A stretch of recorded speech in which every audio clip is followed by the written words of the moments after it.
대한민국 최초의 동학농민혁명 토크쇼 썰 1894.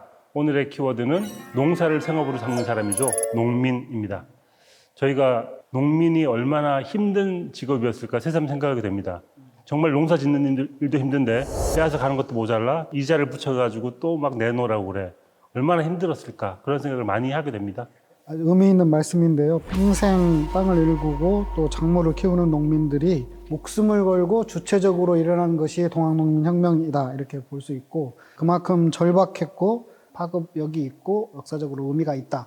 보통 우리가 역사를 배우면 중요한 사람 몇 명만 기억하게 되잖아요. 동학농민혁명이라고 얘기를 하지만 이름을 기억하고 있는 사람은 몇 명 안 되더라고요. 전봉준, 김계남. 사실은 이름 없는 수많은 영웅들이 있을 거잖아요. 동학농민혁명 참여자를 많게는 100만까지도 얘기하고 그 알려지지 않는 참여자들이 상당히 많다 이렇게 볼 수 있습니다. 여기에서 일을 하시면서 참 많은 유족들을 만나보셨을 텐데 네. 기억에 남는 농민군 혹시 있으셨나요? 기억에 남는 얘기 중에 하나는 그 강진의 형이 잡혔어요. 형이 죽어야 되는데 대를 잇기 위해서 네. 동생이 가서 죽어요? 죽어죠. 장손이랑 네, 또 그런 장손이라는 게 것 때문에. 중요하니까. 금산의 경우에는 아들이 잡혔어요. 3대 독자를 이어야 되니까 아버지가 아들 대신 죽게 진짜요? 되는 거죠. 네. 3대 독자가 네. 잊게 하기 위해서 아버지가 그렇죠. 만약에 선생님 같으면 고민을 해봤어요. 그렇게 할 수 예. 있었을까. 네. 그런데 나라면 그렇게까지 하기는 사실은 어려울 것 같은데. 그리고 사랑하는 아들을 위해서 대신 죽어줄 수도 있다라는 생각은 하고 있지만 그렇죠. 대를 잇기 위해서 네. 그걸 이제 명분이 그거라면 좀 사실 납득하기가 쉽지는 않다.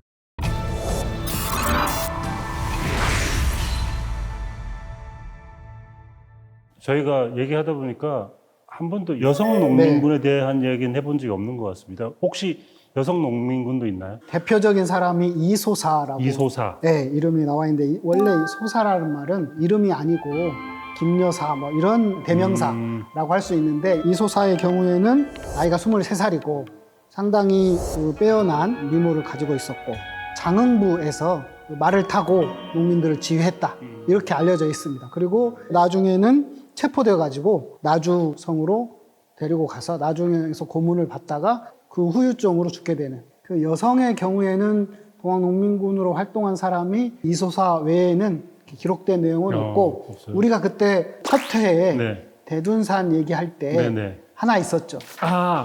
그쵸. 저기. 임산부. 네네. 총에 맞아 사망한 임산부가 있었다. 네. 이제 그 말은 전투의 과정에서 이렇게 하거나 그렇지는 않았지만 같이 활동했다고 보여집니다. 동학에서는 남녀노소를 차별하지 않고 모든 사람들을 동등하게 처우했기 때문에 네. 이 여성도 지도자가 될 수 있었던 겁니까? 일반화되지는 않았을 것이고, 그렇지만 동학 사상이 평등의 사상이 있었기 때문에 그런 사람이 나오는 어떤 상황이 되었을 것이다. 저는 그렇게 생각이 듭니다. 그리고 또 그런 사례도 있을 것 같아요. 관군이었다가 네. 도저히 우리 백성을 죽이는 일을 못하겠어. 나 동학군 할래.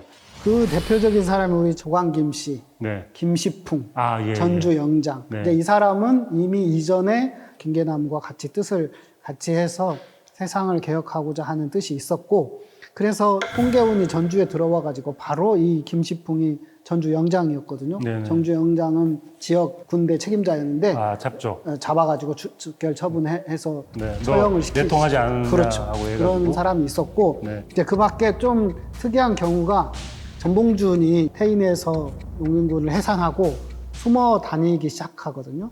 이밤산성에 네. 숨어 들어가게 됩니다. 네. 근데 숨어 들어가게 되는데 이밤산성 별장, 이제 이밤산성의 책임자 이춘선이라고 하는 사람이 있는데 네. 이 사람이 전봉준인 것을 알고도 밤에 보고하지 않았어요. 그래서 3, 4일 정도 거기에 숨어 있게 해주게 됩니다. 이분이 후손이 저희한테 그때 별장, 임명장도 기증을 해주시고 동학농민혁명 참여자 우리가 볼 수 있다 해서 등록을 했습니다. 그걸 네. 어떻게 알죠, 후손들이? 고발하지 않았다라는 걸 기록을 남겼나요?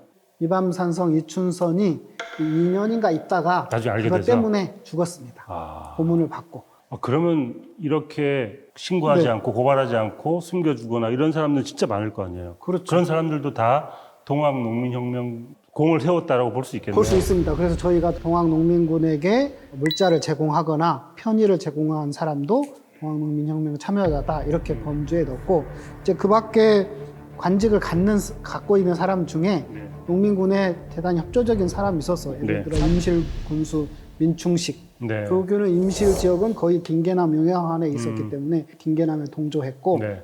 또 그 여산부사 유재관, 그다음에 연산현감, 이병재 이런 사람들도 참여했다기보다는 도움을 주는 관리들도 있었습니다. 아까 이소사 그리고 이춘선 이런 분들도 나중에 고초를 당했다고 하셨는데 네. 이런 식으로 도와주었을 때 그들의 최후는 어떻게 돼? 보통 다 벌을 받게 되겠죠? 간단하게 도와준 것이 아니라 적극적으로 도와줬기 때문에 관이나 또 민복군의 입장에서는 진압의 적군이죠. 대상이 되는 거죠. 네, 네. 임실 현감 민충식은 동학농민군에 적극 협조했다는 이유로 미나미 고시루가 이끄는 일본군에 체포된다. 그는 관원의 신분으로 곧바로 한양으로 호송되지만 천안에서 도주한다. 우금치 전투 후 동학농민혁명이 막을 내리고 농민군과 협조자에 대한 토벌이 대대적으로 이루어졌는데 민충식의 경우처럼 신분 고하를 막론하고 누구나 처벌됐다. 일본 정부가 그 일본 군한테 모두 사륙하라 이런 지시를 내렸었잖아요. 네. 가담자 도와준 사람 이게 다 모두겠네요. 그 자료는 그 일본 방위청 방위연구소 산하에 있는 도서관에 있는 자료에서 나온 내용인데 1894년 10월 27일 일본군 총지휘부 히로시마 대본용에서 동학당에 대해서는 처치를 엄렬히 이용할 것. 그래서 모조리 사륙하라 이렇게 기록이 돼 있고 또 인천에 있는 병참사령부 기록에는 참사를 실행하라 이렇게 돼 있기 때문에 일본군에 의한 동학군에 대한 대량 학살 이렇게 우리가 해석할 수도 있습니다. 근데 생각해 보면 사실은 일본은 지금 조선을 통치하고 있는 것도 아니고 그렇죠. 남의 나라 사람이 남의 나라 사람을 모두 사륙하라는 게 말이 됩니까? 근데 이게 이렇게 해도 되는 건가요? 말이 안 되는 거죠. 근데 네. 그것을 당시 조선 정부와 조선의 관리들이 또는 고종이 다 용납하고 그렇게 해달라고 한 거라고 볼 수 있죠.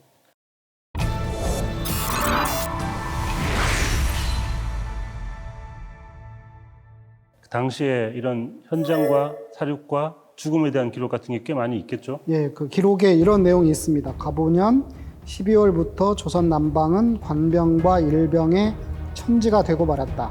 동네 방내마다 살기가 충천하고 유혈이 가득하였다.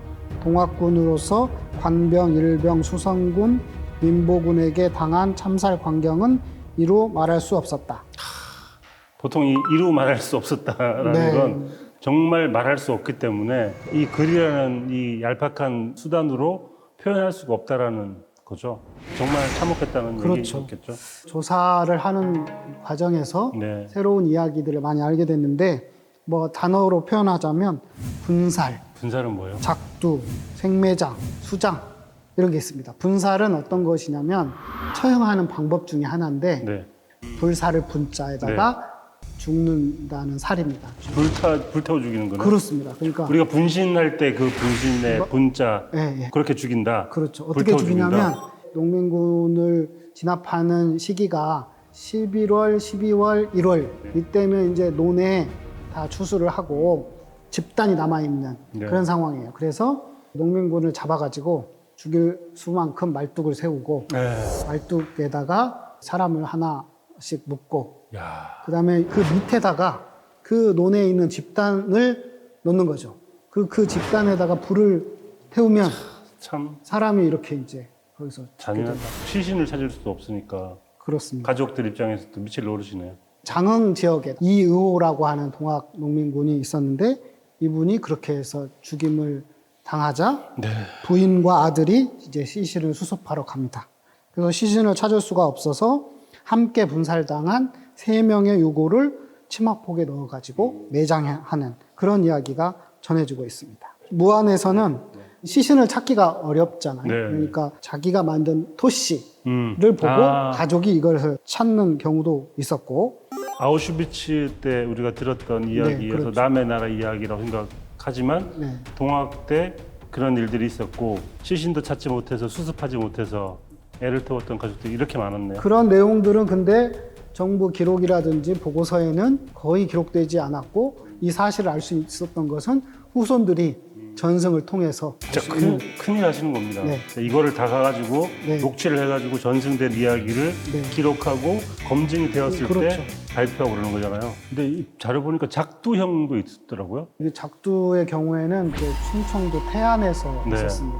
농민군을 잡아가지고 산 속에 모아가지고 작두 있잖아요. 네, 그 볏짚 볏짚을 써서 소 여물을 그렇죠, 주는 그렇죠. 그 작두가 있는데 이제 머리를 바깥쪽으로 해서 머리가 아래쪽으로 대구르로 내려가게 해가지고 독립기념관엔 지금도 동학농민군에 참혹했던 최후를 간직하고 있는 작두가 보관돼 있다. 가보년 겨울 동학농민군의 뿌리를 뽑는다는 미명 아래 자행됐던 일본군의 무자비한 학살. 처형을 위해 마을 사람들을 한 곳에 모아놓고 작두에 목을 베는 짓도 서슴지 않았다. 그 과정이 얼마나 잔혹하고 끔찍했던지 도벌작전에 참여한 일본군 대위가 충격으로 스스로 목숨을 끊을 정도였다. 분살과 뭐 참수와 여러 가지 얘기를 듣고 나니까 다양하게 죽는 방식이 있을 텐데 그래도 공식적으로 처형당하는 게 그나마 가족 입장에서 낫겠다. 네. 시신이라도 수습해서 추모할 수 있으니까. 그렇죠. 근데 그러지 못한 사람들이 훨씬 많았겠네요. 또 시신을 찾지 못하는 경우에는 가묘를 써서 밥그릇을 넣기도 하고 죽은 날짜를 확인할 수 없잖아요. 그렇죠. 그 족보에다가 나간 날을 죽은 날로 이렇게 기록하는 경우도 있고. 집 나갈 때 돌아올게라고 했는데 돌아오지 못해서 네, 나간 날이 그냥 나간 날이 죽은 되는? 날이 되는 거죠.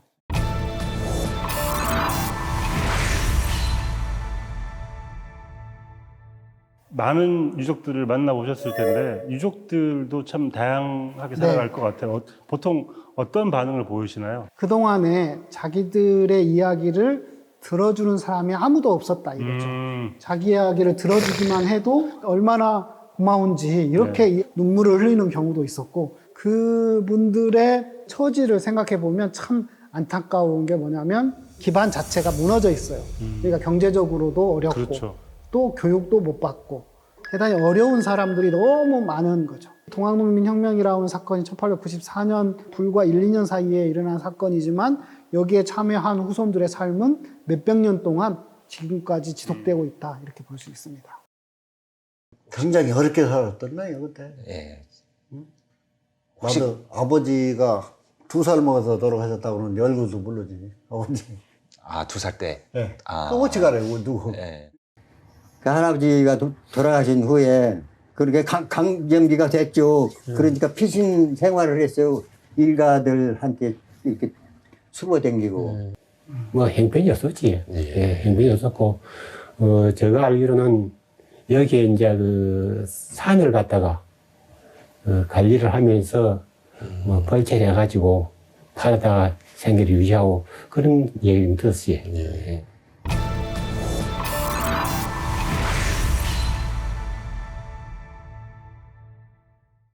저희 이야기에서 나왔던 수많은 악인들 중에서 베스트인지 워스트인지 알 수 없는 어쨌든 4명을 선정을 했는데 고르기가 너무 힘들었대요. 한 명씩 그 이름을 보면서 저희가 한번 분노를 한번 터뜨려 보겠습니다.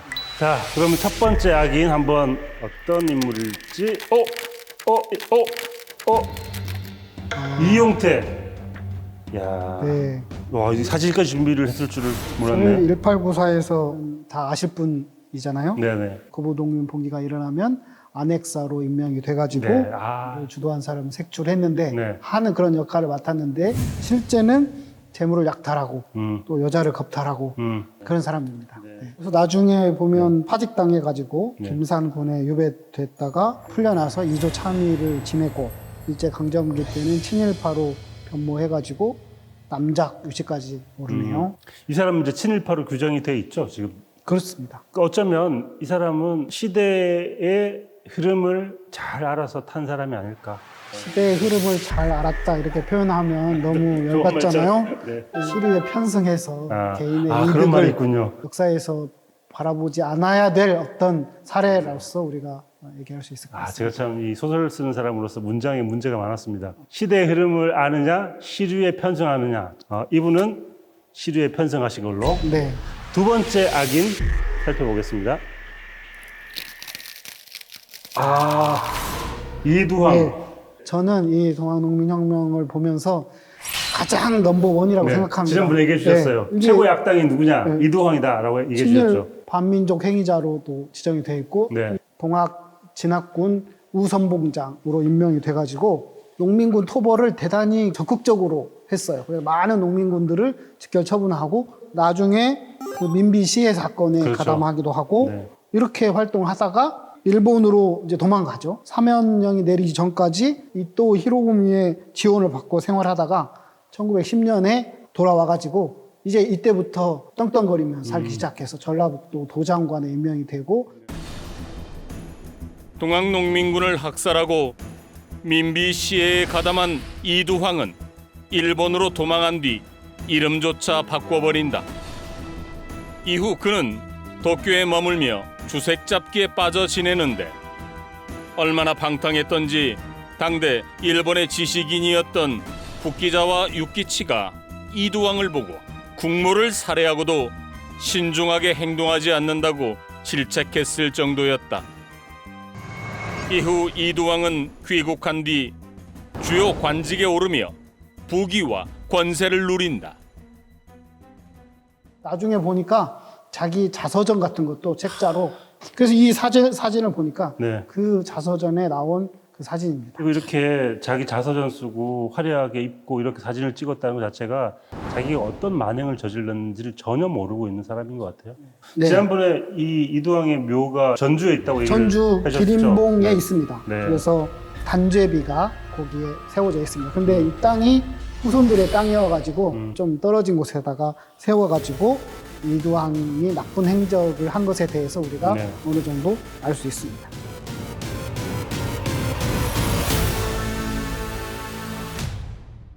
다시 한번 되새겨보아야 할 이름이 아닌가. 이두황. 이렇게 살면 안 된다는 네. 것으로 교육을 시키는 도구로 써야 됩니다. 세 번째 악인 살펴보겠습니다. 아하. 아는 사람이제. 근데 이 사진이 네. 조병갑이라고 하면 아니에요? 인터넷에서 나오는 사진인데 네. 조병식 아, 사진입니다. 조병갑, 조병식 그럼 약간 가족 관계인가요? 사촌 직원으로 알려져 있고 네. 조병식의 경우에는 조병갑보다 더 직위가 높았어요. 음. 그래서 실제 백성들에게 해악을 끼친 것이 더 많았다 이렇게 알려지고 있고 네. 이 때문에 귀향을 가기도 했다. 조병식 같은 경우에는 우리가 교조 신원 운동을 할 때 네. 그 농민군들의 요청을 묵살해서 동학농민혁명의 어떤 원인을 제공한 측면도 있습니다. 저희가 그 조병갑 얘기할 때도 벌을 좀 세게 안 받아서 약간 열받았잖아요. 네, 이분도 그렇죠. 그리고 이제 조병갑의 경우에는 유배를 가가지고 벌을 받지만 미약하고 네. 나중에 시간이 지난 돌아와서 뒤에 또. 판사가 됩니다. 그쵸. 그래서 최시영이 1898년에 잡혀서 이제 재판을 받게 되는데 그 재판의 판사로 조병갑의 이름이 들어가 있어서 네. 정말 역사의 아이러니한 측면을 볼 수 있습니다. 벌을 받아야 할 사람이 누군가를 심판한다는 네. 것 자체가 역사의 아이러니고. 잘못된 흐름의 역사다 이렇게 네. 볼 수 있을 것 같습니다. 네 번째 악인은 누굴까요? 물음표? 물음표. 미나미 고시로? 미나미 고시로입니다. 일본군 후비 보병 19대대의 대대장 네. 미나미 고시로 소자입니다. 동학농민군 토벌의 총 책임자로서 농민들을 잔혹하게 살해하고 각종 보고서에 보면 이렇게 써놨어요. 조선 한병이 농민들을 살해했다. 우리는 그걸 지켜봤다. 책임 회피하는 그런 좀 악랄한 측면이 없지 않아 있습니다.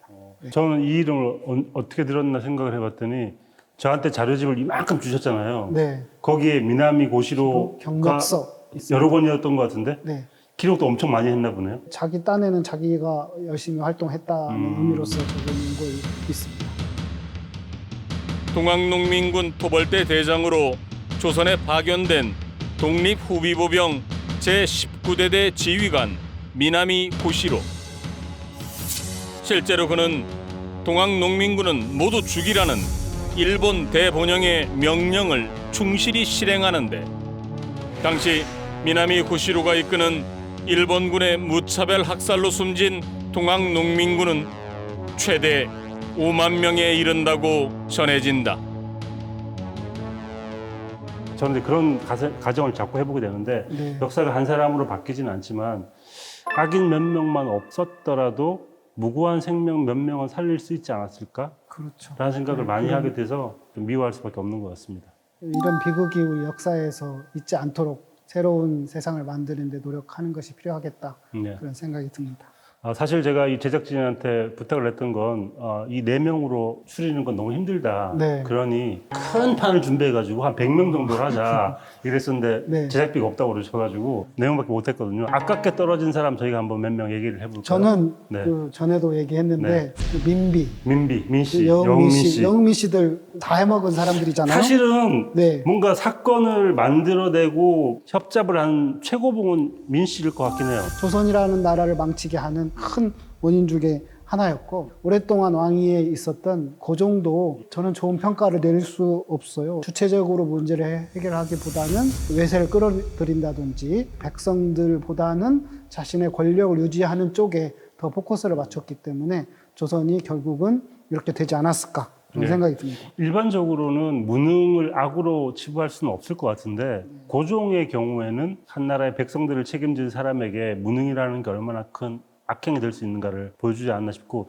제가 이제 그 사석에서 선생님한테 딱 하나 바꾸고 싶은 게 있다면 우리 역사에서 뭘까요? 라고 여쭤봤더니 그렇게 얘기해 주셨었어요. 민비가 청나라에 도움을 요청하는 일만 하지 않았더라면. 동학농민혁명 전체 과정에서 큰 흐름을 결정하는 기점이 되었다.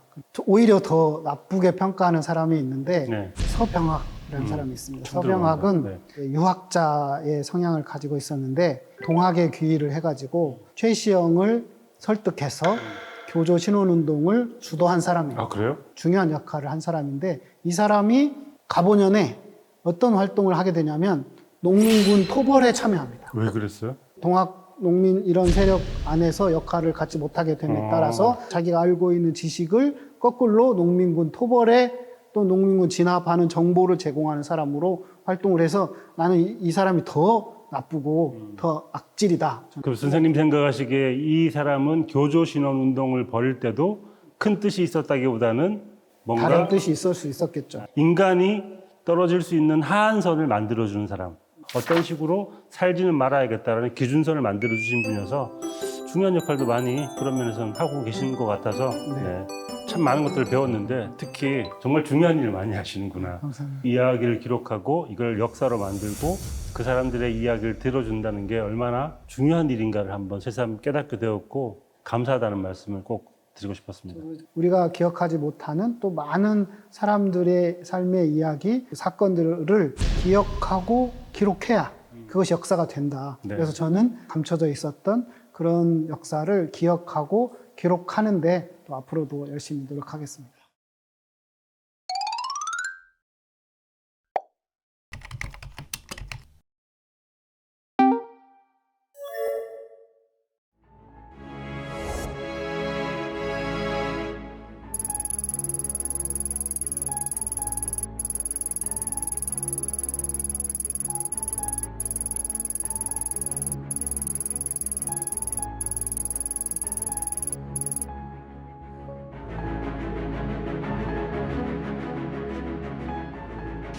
다음 주 서울 1894가 마지막 이야기로 여러분을 찾아가게 되는데 벌써 눈물이 막 나려오는 네.